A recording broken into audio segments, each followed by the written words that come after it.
Aloha, this is Neil Erickson coming to you live from the Big Island of Hawaii. And we're coming up next with John Gardiner. Did I pronounce that right, John? Your name Gardiner. is John, right? Yes, Gardner. but Okay, everybody well, that's calls me G4. G4.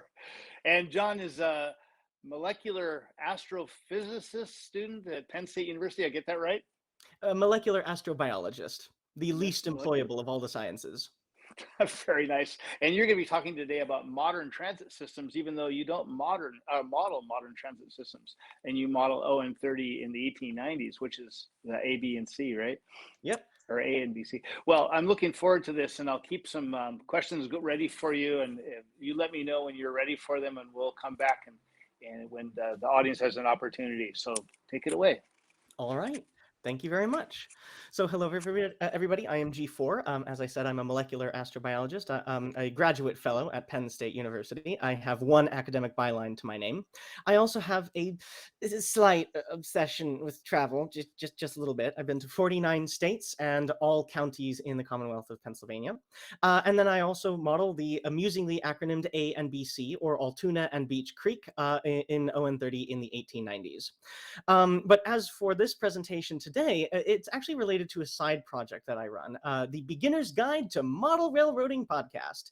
So for a recent episode, about a year ago, maybe episode 14, I think it was, I decided to give a history of all of railroading, at least in North America, and I stumbled on the subject of light rail, and then I kind of went into a little bit of a Wikipedia hole, going farther and deeper down, learning about all the different systems, and ultimately this presentation arose out of that. So this presentation specifically will cover all the stuff that I've learned about modern transit systems. I'll start by giving you a history, a brief history of transit and streetcars. I'll show you how modern transit evolved from that. I'll teach you about the specifics of light rail transit, streetcars, and diesel multiple unit systems, and then I'll give you some modeling ideas along the way. And then finally, I'll wrap up by encouraging political action and hobby outreach.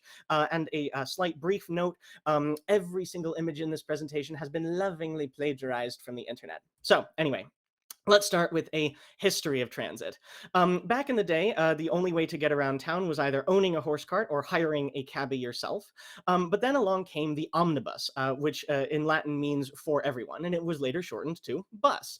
And then also some versions had steel wheels and rails to make horse cars. And these absolutely revolutionized travel, giving people fixed routes and schedules, and then also offering lower fares. But there were some limitations to the technology. First off, you had to have 10 times as many horses as you had cars, because they couldn't be run all the time like automobile engines. And then there were also certain disposal costs, like most famously the Great Horse Manure Crisis of Chicago in 1894. Enter the streetcar. Shameless plug, it was actually invented at Penn State in the 1870s, but its first public display was the Cotton Centennial Exhibition of the World's Fair in New Orleans in 1884. It encircled the grounds and introduced the technology to the wider public. 1 year later, the first purpose-built streetcar cropped up in Montgomery, Alabama, not too far away. And then 1 year after that, Scranton, Pennsylvania became the first city in the world to have an all-electric streetcar network, giving it the moniker of the Electric City. And streetcars absolutely revolutionized urbanism and the modern world. By 1895, so 1 decade after they were invented, the United States went from 0 to 18,000 kilometers of streetcars, 1,600 in Los Angeles alone. Cities absolutely exploded, and modern urban culture was defined in part because everywhere became accessible, and you also had better access to employment. It also went the other way as well, creating things called streetcar suburbs. And then finally, it influenced culture with things like joyrides and trolley parks. As time went on, all of the presidents of the streetcar companies got together to create something called the President's Conference Committee car, or PCC car, and these ran on every single streetcar system in North America except New Orleans. And this is the standard thought of what a streetcar is. And you can see how, interestingly, a lot of people say that they look like buses, but in reality, it actually goes the other way around. Buses look like the PCC car because this came first. So anyway, you cannot talk about the history of streetcars without talking about how they were killed by Detroit. As streetcar systems were closed, the unused vehicles piled higher and higher. And this all came from something called the National City Lines, which was a company owned by General Motors. They would go in, buy different streetcar networks in different cities, I think about 24 of them, and then close them, forcing people to buy cars instead. And this actually was the plot of the movie Who Framed Roger Rabbit. So it is a real thing. It was litigated in court. And this led us into the modern world filled with modern problems, most namely that of automobility.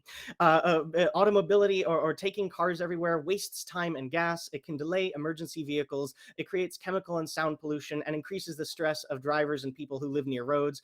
Downtown spaces are converted to parking. It increases vehicle maintenance and depreciation, also collisions and deaths. And all of this adds up to a $305 billion annual loss in the United States. So traffic alone is the 30th largest state GDP, or put another way, 1.5% of the entire US economy is just people sitting in cars wasting away their lives. And there is unambiguous scholarly data indicating that automobility is a bad thing for cities. But I think this is the most convincing and meaningful data that I could share with you. This comes from Kansas City, and the red shades are income adjusted obesity, and the green circles are walkability index. So you can see very clearly here that the more walkable neighborhoods have less obesity. So cars are literally making us less healthy. They're also doing that to our cities as well. So I want to make the point that highways kill walkable, livable cities. Let's start with Cincinnati. Nice downtown, contiguous neighborhoods, easily accessible from everywhere, right? Well, then here's what it looks like today. Look at these ginormous urban rivers. Sometimes you have to walk across blocks and blocks and blocks of bridges to actually get from one neighborhood to another. And then also these highways have actually entirely cut off the downtown from other neighborhoods. But this isn't just Cincinnati, it's other places. Let's look at Detroit. Before, after, so much empty space, and the downtown is now entirely cut off from every other part of the city. Milwaukee, before, after, same story. And then probably worst of all, Minneapolis, before, after. Look at how these highway intersections have eviscerated entire neighborhoods. And actually, there's a little bit of history to that. That was the point. Robert Moses was quite possibly the most evil man to have ever lived. He explicitly routed all of New York's highways to go through neighborhoods that were majority minority or ethnic communities. And I'm not making this up. Here are the words from the man's mouth himself. I raise my stein to the builder who can remove ghettos without removing people, as I hail the chef who can make omelets without breaking eggs. Yeah, he was explicitly evil. Interestingly, he never learned how to drive, but that's another story. On the other end of the spectrum, you have somebody called Jane Jacobs with her seminal treatise, I believe in the 1940s, The Death and Life of Great American Cities. And the reason why automobiles cause so many problems for cities is because of something called induced demand. What a lot of people think is that if you have a lot of traffic, if you just build wider or more roads, well, then that traffic will be dispersed and it will move faster, right? Well, wrong. The thing that's actually constant here is people's willingness to sit in traffic. And so if the roads are all of a sudden moving a lot faster, more people start using them. And in almost every city in the world, you find the exact same number that people sit in traffic for up to an hour a day. And very rarely does it go beyond that. So basically, no matter how many roads you build, you are always going to end up with painful amounts of congestion. On the other end of the spectrum, an idea that has been gaining popularity recently is something called reduced demand. So what you can do is you can take a road and put it through a road diet. You remove lanes of travel and replace it with other amenities like parking, turn lanes, and wider sidewalks. And this actually allows streets to have a higher person capacity than an automocentric street because you have more room for other modes of transportation, not just cars. And there's a very simple reason why transit works. It's simply a matter of geometry. This is actually an experiment that was done in Seattle on, I believe, 4th Avenue. In fact, I think I actually commuted to work on this very road. I would get off the bus right by the newsstands on the left. So this is 200 people in 177 cars. And I think it goes 5 lanes wide and 5 blocks back. But if you remove the cars from around the people, you see how much of a waste an automobile is. Every time you use one, you take around 225 extra square feet with you everywhere you go that you do not need.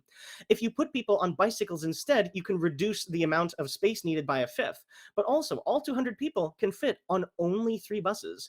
So that's why public transit will always be the prime mode for a healthy downtown. And as a result, a lot of cities have been recognizing this and removing high-profile freeways like the Embarcadero Expressway in San Francisco and the Alaskan Way Viaduct in Seattle. All right. So, anyway, now that I'm off my soapbox, you might be asking to yourself for a moment, what does this have to do with trains anyway? So first off, in the 1970s, when people were starting to suffer the effects of these automocentric cities, they looked around to what had been done before to solve this problem. So you of course had the old-fashioned subways in Boston and New York that were very poorly implemented Victorian systems. So in the Reagan era, people decided to put together modern reimaginings of those subways, like you can see here in Atlanta and DC. And they did have a very high capacity, but also a hellaciously high cost. All of them ran catastrophically over budget. And also there was imperfect implementation. And then finally, there are just so few of these, and they're all mostly underground, so I really won't discuss them. But the other two examples are BART in San Francisco down here and the Metro in Miami. And you can see that with the DC Metro, that's actually pretty good. It has a nice network, especially a grid in the downtown area. And then there's that one, which we won't talk about that here. During this time, some streetcars actually did still hang on, most famously New Orleans, which has been using its same vehicles for over 100 years. But then other examples like the Newark subway or the Mattapan-Ashmont high-speed line in Boston, or most famously Muni in San Francisco. So during the 1960s, there was a push for so-called streetcar subways, the big ones being Muni in San Francisco, SEPTA in Philadelphia, and the MBTA in Boston. And the idea was that you just simply take your streetcars and you move them off the congested roads and you consolidate them into a single high capacity tunnel in the downtown. And here's an example in Philadelphia and San Francisco. They really aren't that much to write home about. But also during this time, if you're improving the physical plant of the streetcar system, you may as well improve the vehicles as well. And so Muni, SEPTA, and the MBTA also purchased new vehicles to match this system. The one that Muni and Boston chose was the Boeing Vertol US Standard Light Rail Vehicle, or USLRV, which was an unmitigated disaster. In fact, they were broke down so frequently that the factory could not deliver new vehicles fast enough for the maintenance departments to rob them of parts to get the existing streetcars up and running again. So even though it was terrible, they did set a precedent for so-called rapid tramways, or using the British term light railways. So this is how the light rail starts to take form. Around the same time in the 80s, a few other systems that were primarily streetcars started to consolidate their lines and bring in new vehicles, most famously the T in Pittsburgh, and then also whatever that is in Cleveland. And this created first generation light rail. So it's probably worth stepping aside for a moment to define what makes light rail transit different from other forms of transportation in streetcars. So first off, they usually have a lot higher speeds. Usually they have exclusive right of way and you realign it for a straighter route, and also fewer stations. Instead of a station stop at every other block, you would have only about one per neighborhood. The stations also had dedicated platforms, which made them safer to board and more accessible for disabled riders, and they also offered a better waiting experience. The vehicles themselves had a lot faster acceleration and were more comfortable, and then the system also had greater capacity, usually by MUing two vehicles together, and also offering more frequent service, usually no less frequently than every 20 minutes. And all of this worked together to attract a higher ridership. Now, during this time in 1978, something interesting was happening in Edmonton. It did not have a streetcar system that hung on, but they still wanted to bring something like what was happening. So in 1972, instead of using the disaster that was the USLRV, they purchased Siemens Dueg U2 vehicles, which we'll talk more about in a moment, and then they put it on a pre-existing freight rail corridor. So even though this was technically the first new light rail system, its implementation was shoddy, and it also took them over 40 years to make a meaningful expansion. But 3 years later, in San Diego in 1981, we get the first true second generation light rail system. And part of what makes this a true second gen is that it was intended as a network from the start. It had regular expansions, and its second line opened only 5 years after the first one did. This absolutely changed things forever. So what makes light rail transit so successful? I think we can break it down to two specific parts. First off, the infrastructure, and secondly, the vehicles themselves. So as far as the infrastructure goes, it usually uses something called transit signal priority. The idea being, as a vehicle is approaching an intersection, it can communicate with the intersection to shorten red lights or extend green lights in order to keep the transit vehicle moving. You also usually have dedicated lanes, like bus-only lanes, or sometimes they are so-called BAT lanes, bus and turn, allowing the vehicle to undergo a Q jump going through the intersection a little bit faster than normal vehicles. And then also finally you had intermodal hubs. If you can bring multiple forms of transit together in a singular location, that will improve transfers between all of them. Each network can feed off of the success of every other network rather than needing a single standalone system to solve everything. As far as the vehicles, it's actually interesting. Light rail vehicles have been around since 1913 in Boston. Okay, well, not quite, but going to the real light rail vehicles, the first major producer was Kinki Sharyo, I believe, a Japanese company, and they had boxy starts in Dallas here and the VTA in San Jose. But they did standardize the 2 rooms and a bath system, 2 A units on either end connected by a small B unit in the middle, so 3 trucks. They also later defined modern light rail vehicle styling being a lot smoother and sleeker. And then also more recently, they are working in New Jersey to create ABCBA super light rail vehicles of a sort, but these haven't been adopted much elsewhere besides Hudson, Bergen, Newark, and Dallas, I believe. Now, Siemens has been the major supplier of light rail vehicles in North America, and going back to the Siemens Dueg U2, which was a 1960s design, and you can see it here in San Diego and Sacramento. Then in the 1980s, they modernized the mechanics to the SD 400 and 460, seen in Pittsburgh and St. Louis. Then they fixed the mechanics again to make the SD 100 and 160, as seen in Salt Lake and Denver. And then the first breakout success was the SD 660, which had a 70% all low floor design, and also finally the ABA setup, as well as improved amenities for riders. Both of these are seen in Portland. And now we have the S70 and S700, which are the modern equivalents, fixed with a modern styling, seen in Salt Lake and Seattle.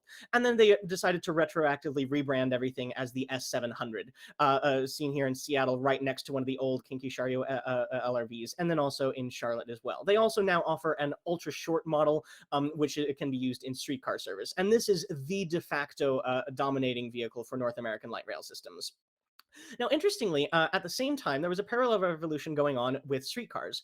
So for a long time, some cities had heritage bootstraps, streetcars that were auspiciously meant to be museums and tourist rides, but some business people in downtown did use them and have regular transit passes in order to get to their destination, as can be seen here in Memphis and Dallas. But interestingly, in 2001, Portland decided to do another European import with the Skoda light rail vehicle, I think from the Czech Republic. So Portland has a famously multipolar downtown. So even though they had a very large and successful light rail system, sometimes you would still have to end up walking over a mile and a half to get to your destination. So they had a short initial segment of a streetcar system to supplement the light rail with last mile service. And they also expanded it incrementally to become currently the largest streetcar system in the entire country. Also uniquely to Portland, I do not think this happens anywhere else in North America, the streetcar actually shares a short segment of track with the light rail over a bridge.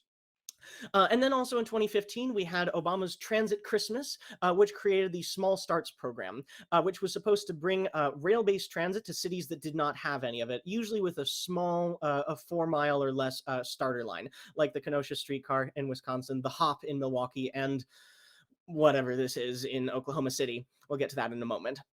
So now that we've covered the history of how modern transit evolved, let's look at modern transit from the perspective of modeling. Let's go into the details. And since we were already just talking about streetcars, let's start there, especially with the Q line in Detroit, which I kind of like. So streetcars are usually downtown circulators. They don't exactly connect neighborhoods, and many of them just loop around like the Cincinnati Bell Connector. And then oh dear goodness, Oklahoma City, what in the world were you doing? It's just so messy, so bad, all wrong. And this also does sometimes have unintended consequences. So a few streetcars have been built mostly from the perspective of downtown revitalization and real estate than actually of a successful transit system. And we have a beautiful example in the Atlanta streetcar, which is called a streetcar named Undesirable, 48-ton transit inchworms, and also the worst transportation project ever built.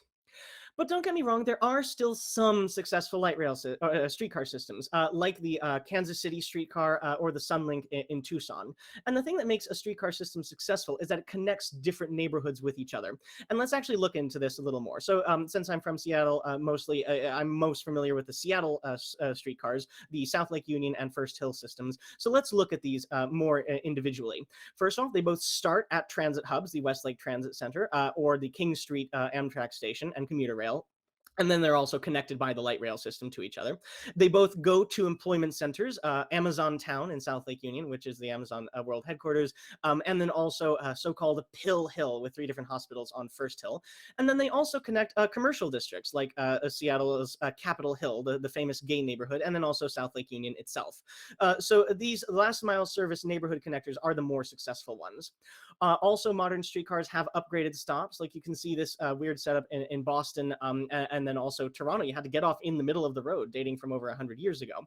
But modern streetcars have much more dedicated stations that protect the passengers from the surrounding automobiles. And I honestly prefer what Toronto did of just entirely removing a lane of traffic to make it safer for people to board.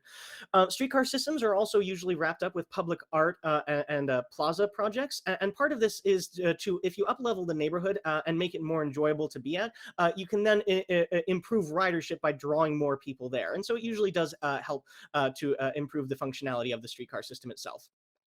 Streetcars usually run in mixed lane traffic, sharing lanes with cars. Sometimes they are given exclusive rights of way, usually as a way to get around congested areas.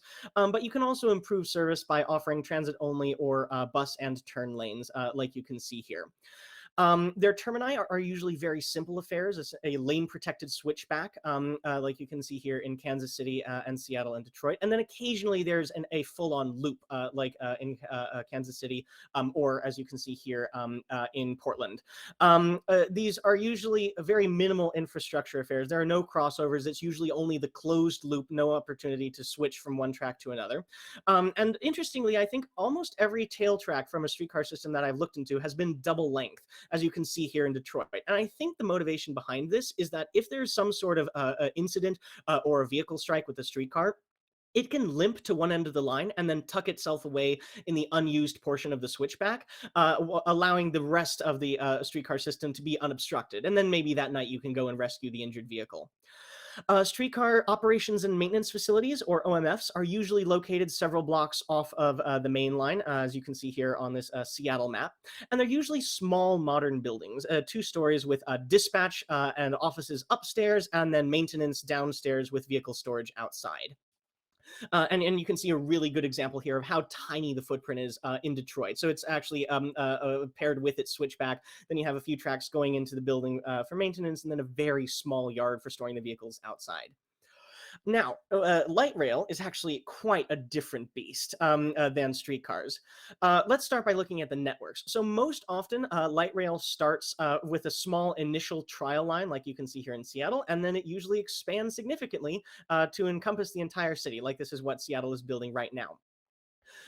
Here's another example. Charlotte, it started with a single trial line, and now they're extending it all around the city. And they've already extended it all the way to the University of North Carolina in Charlotte. And then another example, we have Minneapolis. It started with one line running between downtown and the Mall of America, and now it's completely engulfed the entire region, even reaching St. Paul as well. There are a few rare super networks, like you can see in Los Angeles, Denver, Dallas, and Portland, but these are truly the exceptions to the norm. Most often it's a line or 3 running through a city. And another interesting thing about light rail is that there's usually an airport connection because this increases political favor. So not only does it offer intermodal connectivity, it allows pretty much everybody in the city to use it at least one point or another. If it runs just from one neighborhood to another, well, then wonderful. Only those 2 neighborhoods are benefited, but everybody has to pay for it. But if you have an airport connection, well, then you don't have to drive to the airport and pay exorbitant parking. Instead, you can take the bus to downtown, take the light rail to the airport, and not have to pay much more than a transit pass. And I honestly like this example here in Dallas so well. It's honestly beautiful how they connect to each other. But then also there are examples here in Portland, Seattle, and Denver. A light rail also usually has connections to Union stations, again, to offer intermodal connectivity, but also because these are usually symbols of downtown revitalization. And you can see that in some cases, like in St. Louis, Sacramento, and Dallas, the light rail actually shares platforms with the trains, but more frequently, like here in, I believe, Salt Lake and Portland, the light rail simply runs out front of the station. But then also from a modeling perspective, it's an excuse to run next to Amtrak as well. Unfortunately, there's usually a heavy commuter focus outside of downtown, usually with very large parking structures, park and rides, and then also road and highway median alignments. So you win some, you lose some, but not always. There's something called transit-oriented development, where after a light rail station is built, the neighborhood around it is up-leveled in order to make it denser and more enjoyable. And this usually comes not only with taller buildings, but more street front retail, large public plazas, usually all of the amenities for living within a walking distance, and then sometimes public house projects. And then this is also usually paired with intermodal connections as well, connecting the light rail to buses. And here's an excellent example of transit-oriented development at work, the South End neighborhood in Charlotte. So the South End is actually, it was originally just a freight rail alley, but then of course the light rail took it over. No roads, just a bicycle path on either side, but it has turned into an absolutely beautiful and hopping neighborhood with ice creameries, breweries, parks, festivals, farmers markets, and you can see the light rail coming south out of not downtown, it's uptown in Charlotte, and then this is the start of the South End. So there really are no cars there, and it is truly one of the best and most beautiful neighborhoods that I've ever encountered so far. In fact, transit-oriented development shows that light rail is so associated with hip neighborhoods that I have so far found 2 light rail system maps where station names were replaced with bars and breweries that can be accessed by those stations here in Charlotte and also Minneapolis. So this should be a definitive proof for you that light rail makes beautiful neighborhoods. Anyway, more back to the details. The rights of way often reuse existing freight rail alignments in order to minimize disruption to the community. And this often ends up being the case where the light rail is sharing the route with an actual freight railroad, like here in Sacramento, or I believe this is New Jersey and then Charlotte as well. Otherwise, light rail usually uses road and highway median alignments, like here in Seattle in the center picture. And then also you can see a light rail roundabout in Phoenix. And then also, I believe this is in Denver, right here next to the highway. But also sometimes light rail can have de novo rights of way, usually in the form of tunnels or viaducts. Actually, here are tunnels for the Seattle Light Rail, and you can see that it was clearly inspired by the DC Metro. And then you also have elevated concrete guideways, like here in Charlotte, Dallas, and St. Louis. Light rail is also different from streetcars in that it has a more robust transit signal priority and grade separation. So while it is possible for some light rail systems to run in mixed traffic with cars like you can see here in Portland, what is more often the case is exemplified here in Houston, where there's a low row of bollards protecting the light rail from the automobiles, allowing the trains to run a lot faster than cars. The transit signal priority is also boosted as well. And here's a map of Seattle's Rainier Valley on the light rail. And you can see how every single intersection has a contingency program to allow the trains to run at high speed. In fact, of the 6 years that I lived in Seattle, I only got stopped at a red light on a light rail vehicle 4 times, and twice were within 30 seconds of each other. So that's a pretty robust system there. Light rail also usually has a much stronger intermodal connectivity, which increases ridership, and bus networks are usually rerouted to go to light rail stations in order to use them as feeder systems, and then everybody takes the faster and more reliable light rail trunk. And then also light rail is unique because it has sometimes very extravagant stations. Old stations, like you can see here in Baltimore, were very simple concrete paths, looked a lot like bus shelters, but new stations actually have much larger avant-garde setups. Like you can see here in Seattle, Phoenix, and Dallas. And the idea behind this is that it does cost a little bit more money to make an artistic station, but you only have to pay that cost once. But if it's a larger and more beautiful station that more people want to go to and ride, then it increases a ridership of the light rail system over the entire lifetime of the station for very little upkeep. And as a result, light rail is also usually wrapped up with public art projects as well. But honestly, one of my favorites is right here in the upper left in Houston. The light rail just glides over top a water fountain. I think it's beautiful. Why don't more places do that? Anyway, again, back to the details. Light rail is also unique in that it usually has greater operational flexibility. And this it comes in the form of mid-system tail tracks. So sometimes you can run a short turn and not need to go all the way out to the farthest extent of the line, although this option isn't used very frequently. I think the only one I'm familiar with it is the VTA in San Jose. And then also light rail usually has frequent crossovers, allowing you to divert trains from one main line onto the other if there's some sort of incident, as opposed to streetcars. The termini are also very different from streetcars. Instead of a tuning fork, it's usually a single island platform with a track on either side and a double crossover in front of it. And usually there's one train waiting at the station, and then another train comes in, takes the crossover, and stops. And then about 30 to 60 seconds later, the train that was waiting then departs on the main line. This allows a layover for operators to have a break. And you can see this example here in Charlotte, and then a 3-track version up in Denver, and then this extension here actually in Pittsburgh. It clearly indicates that they have built it with future expansion in mind. Actually, most light rail termini are built to that end. Like in Charlotte, all they have to do is just tunnel through a very short stretch of dirt, and then they can start extending it further north. Light rail operations and maintenance facilities are usually much larger, very large yards, often with different loops and very robust maintenance bays. And they're usually immediately off the main line, not several blocks away as are streetcars, in a central, usually industrial district where land is cheap.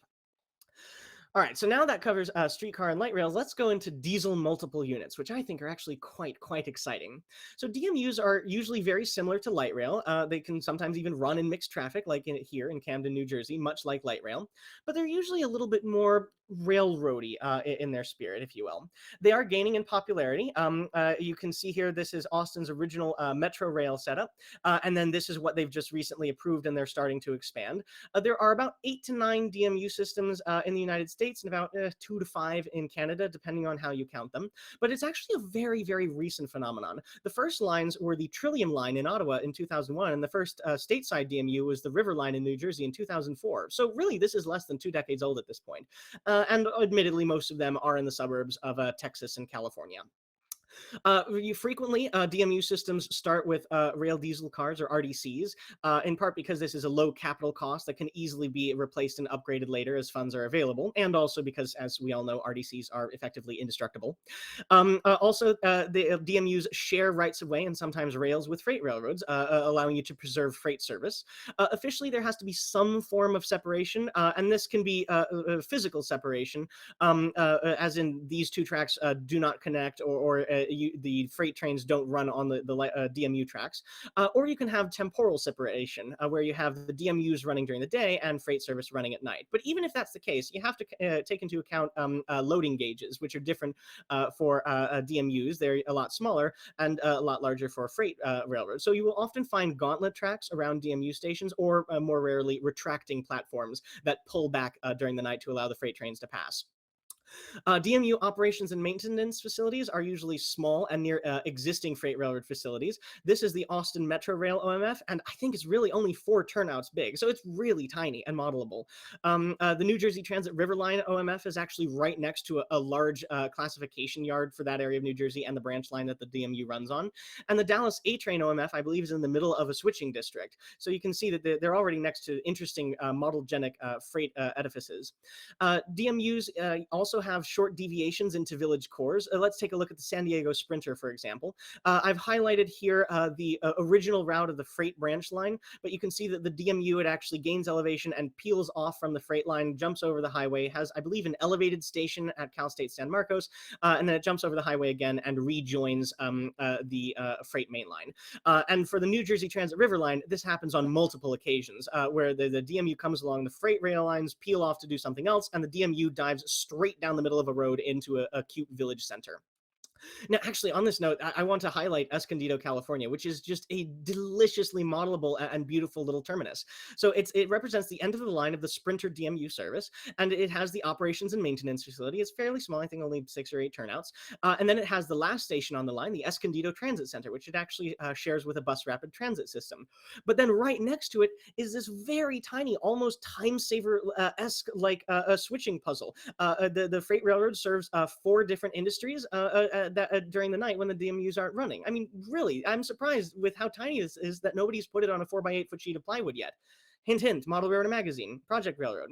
So as a result of this, I think that DMUs are the most exciting and modelable mode of modern transit. Speaking of, so now that you know all of these details, how exactly would you model a modern transit system? What does it look like?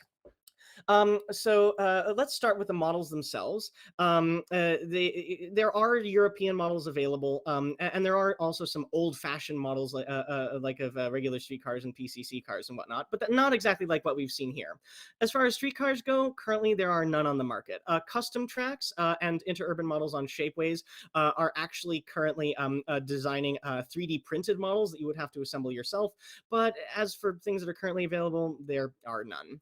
For light rail vehicles, interurban models on Shapeways actually does offer a Siemens S70 short version, and you can have them printed out, and they will ship you a bunch of Bowser PCC car components, allowing you to build a light rail vehicle yourself. But still, it's time and effort intensive. But there might, if we're lucky, be good news.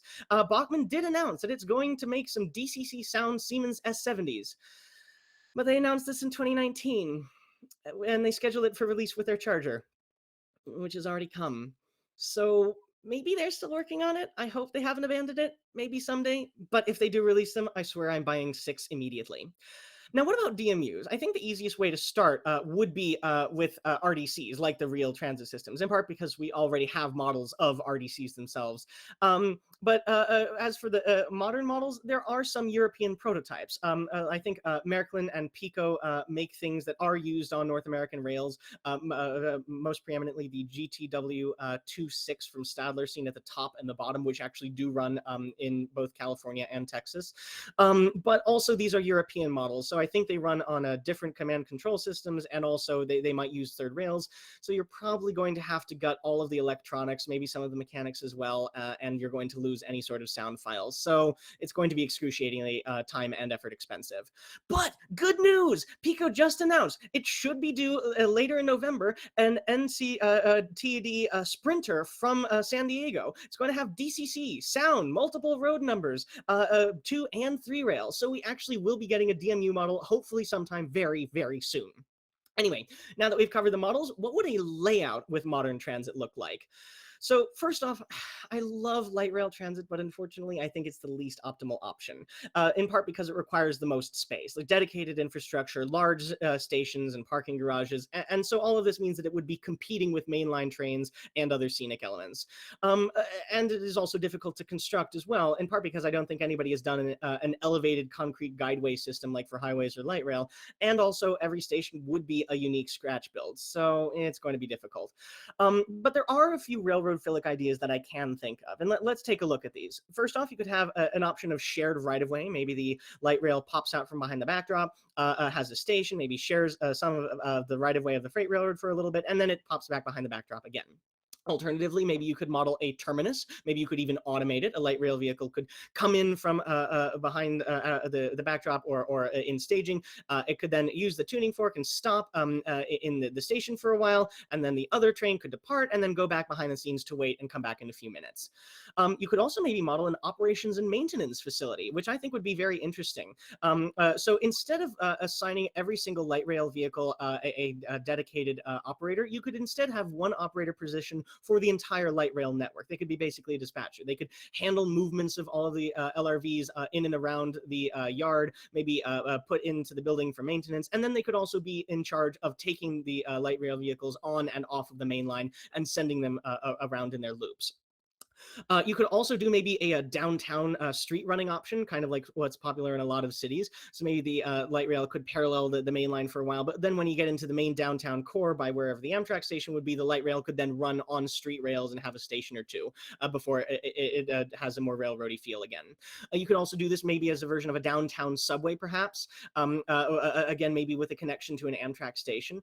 Or my personal favorite option, you could connect the dots and have a completely functional light rail system. You would start maybe in downtown, again, Amtrak connection, then maybe you would have a concrete guideway flying over the freight rail to get to the other side. Maybe there's a station, an operations and maintenance facility, and then a railroad terminus. So I think that this would be a brilliant and very enjoyable idea, especially for a large club to make use of. Something that I'm really surprised nobody else has thought of is the Faller car system actually does have the tiny little buses that drive themselves. So if anybody does start modeling modern transit, I would love to see a transit center where the light rail vehicles stop at the station, and then also maybe a bus comes in and then picks up and drops off people and then goes back to the rest of the road network, kind of like what they do at Miniatur Wunderland in Hamburg. I think this would be really fun to have on a layout to show that it's like a connected transit system serving your city. Streetcars, though, I think honestly are a much more practical option, in part because they have a much smaller footprint and they require fewer equipment, and they can also usually be grafted onto existing layouts. So maybe you have a system like this where this streetcar just runs around the downtown for a little bit and then maybe goes off to somewhere else. And part of why this works is because there is a real world precedent for short, terribly designed streetcar systems, so it wouldn't look out of place. But I would like to caution to stay away from token loops. Everybody knows this is like every other club has just a simple loop of streetcar running around in circles over and over again in the downtown. I think that's a really bad idea. I think the point-to-point setup is a little bit better, but more importantly, don't have the streetcar rails running down the middle of the road. Have them on the side. Have an actual dedicated station. Make it look like it fits into the scene. You could also maybe use a heritage streetcar circulator system, in part because more models are available. People make lots of models of old-fashioned streetcars, and also this does work for more eras, pretty much anytime from the 1970s to the present. But still, again, please avoid token loops, integrate it with the city, have nice dedicated platforms, and show that you at least put some thought into it. Now, I do want to go back to DMUs, though, because I think it is the best option for modeling, in part because real-world DMUs use existing freight mainlines, but just add a passenger flare. And so that's a much better opportunity for a modeler because it means that you can graft a modern transit system onto an already existing layout with minimal, if any, modifications.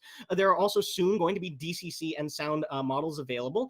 You could also expand your fleet by dipping into the European market and maybe trading body shells. But this really does add operational interest. Instead of light rail or streetcars being an isolated autonomous system, DMUs are fighting for the same track space as our freight railroads. So it would make things more interesting for operators. And then they're also really extremely unique. It would be a way to set your layout apart. Is something that would intrigue other modelers and the general public alike.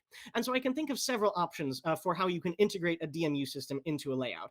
First off, you could have a main line, such as in Austin. So this would be for kind of a lighter capacity commuter rail system that shares track with a medium to light duty freight rail line.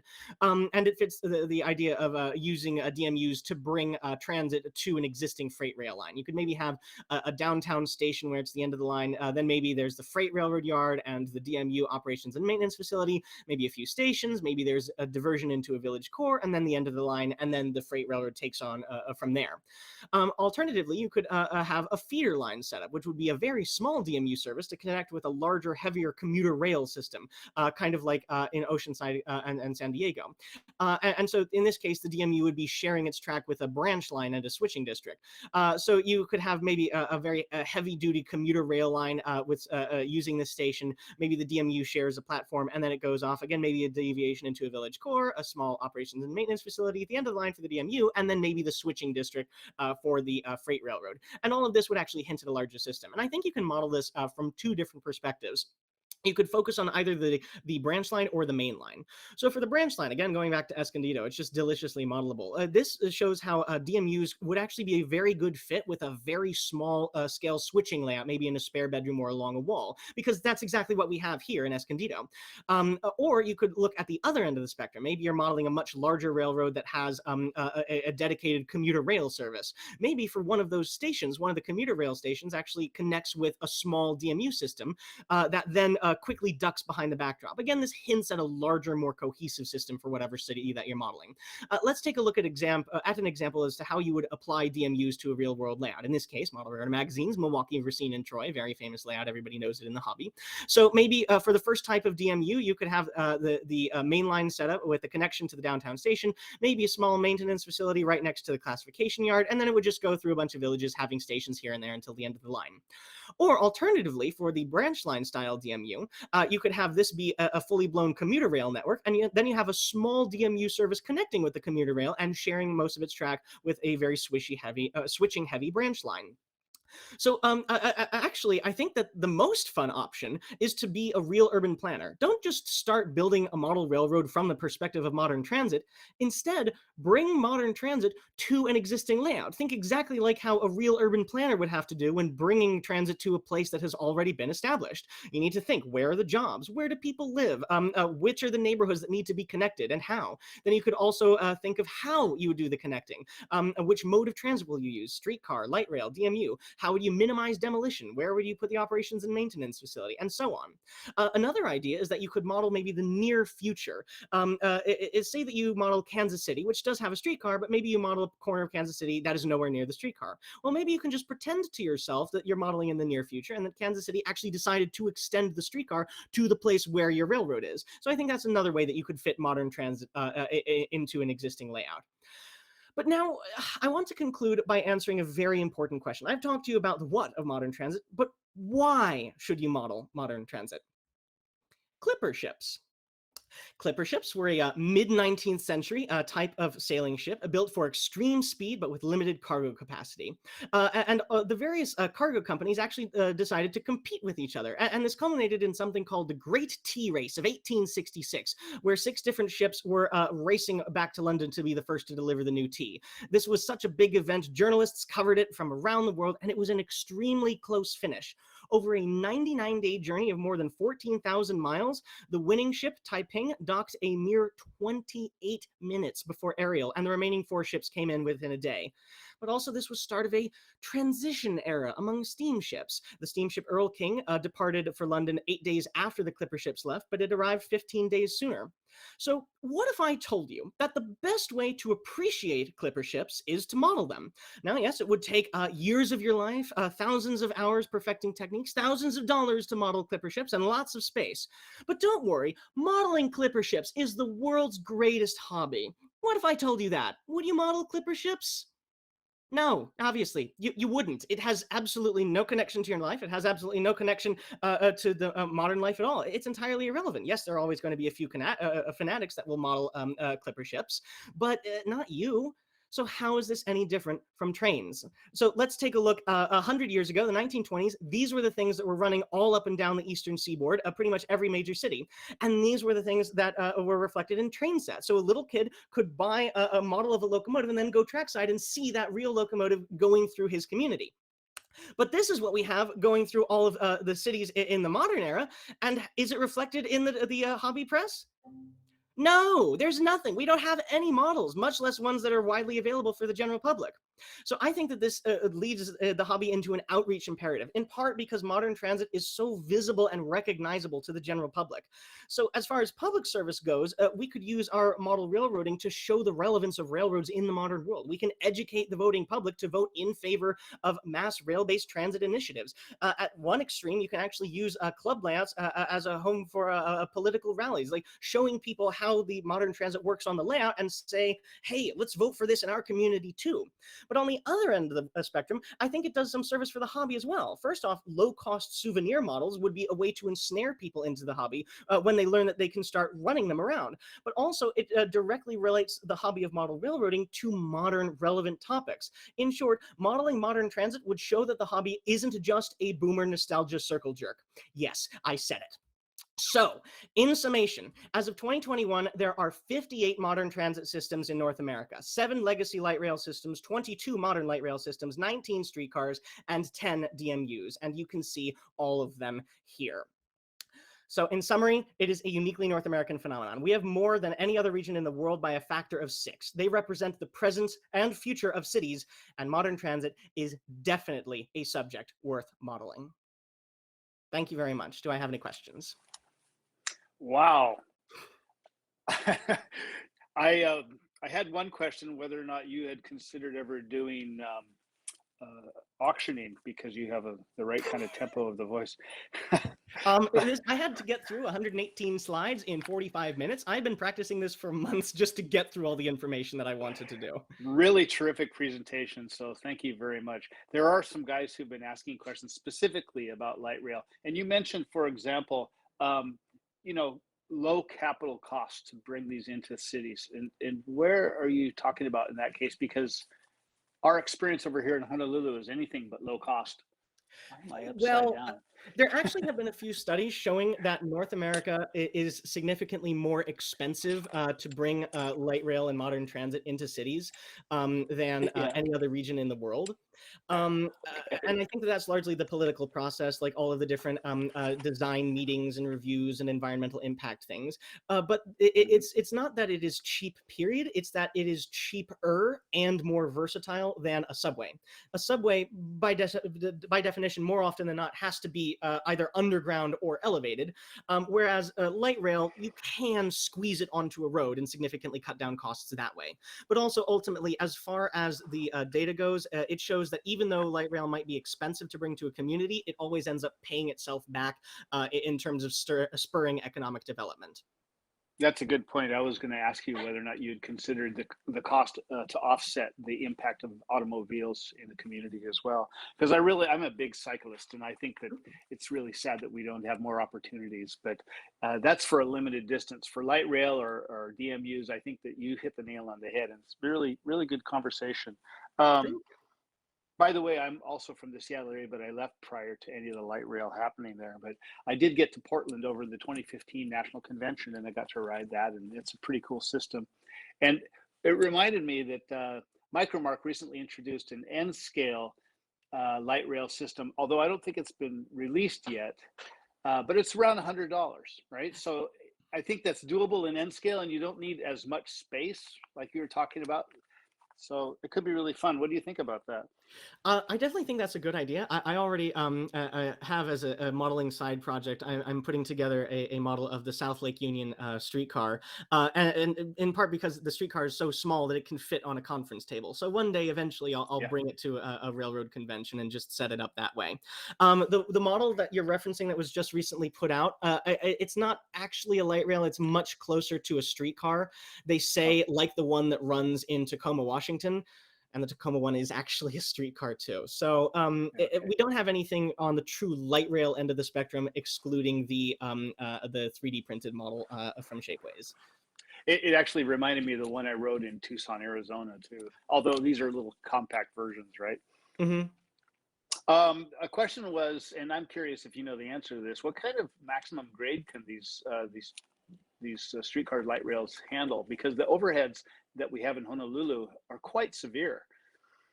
To my knowledge, I think they're actually, in part because they weigh so little compared to regular freight railroads, I think they can achieve somewhere between 7 to 10, maybe higher percent grades. I know that there's one, it's the Docklands Light Railway in London. I think they have something alarming, like almost a 20% grade going into a station that connects with a subway or the tube. And the way that they got around that was they welded onto the railhead a crosshatch, like plaid pattern with welding to make it into like a diamond shaped tread traction pattern. So they are a lot.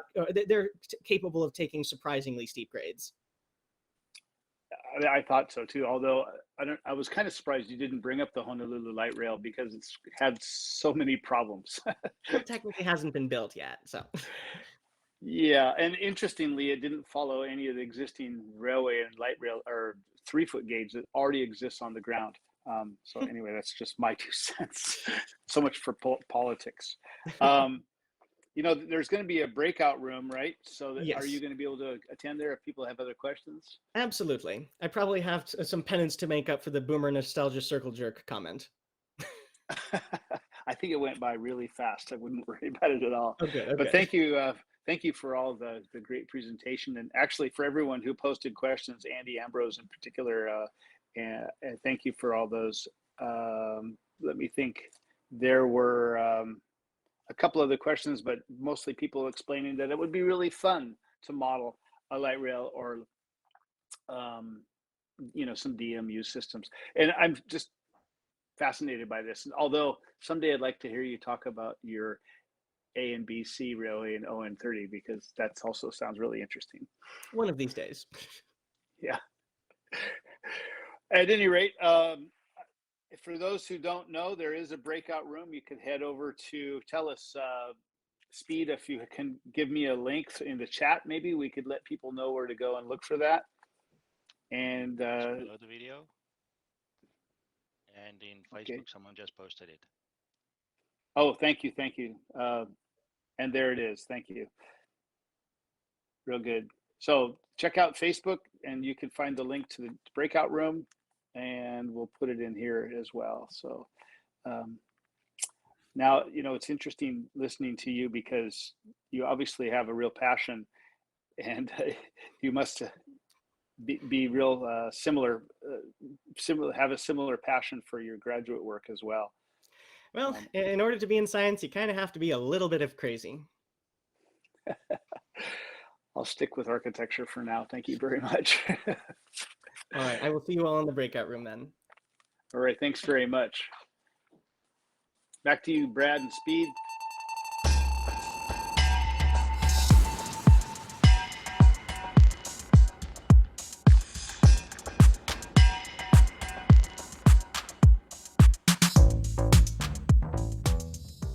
Boy, doesn't a bucket of chicken sound good right now? This is Tony Cook, the co-editor of HO Collector Magazine. If you're enjoying this NMRAX presentation, remember to subscribe to the channel and click the little bell icon, and then you'll receive updates whenever there's new content out. Thanks for viewing.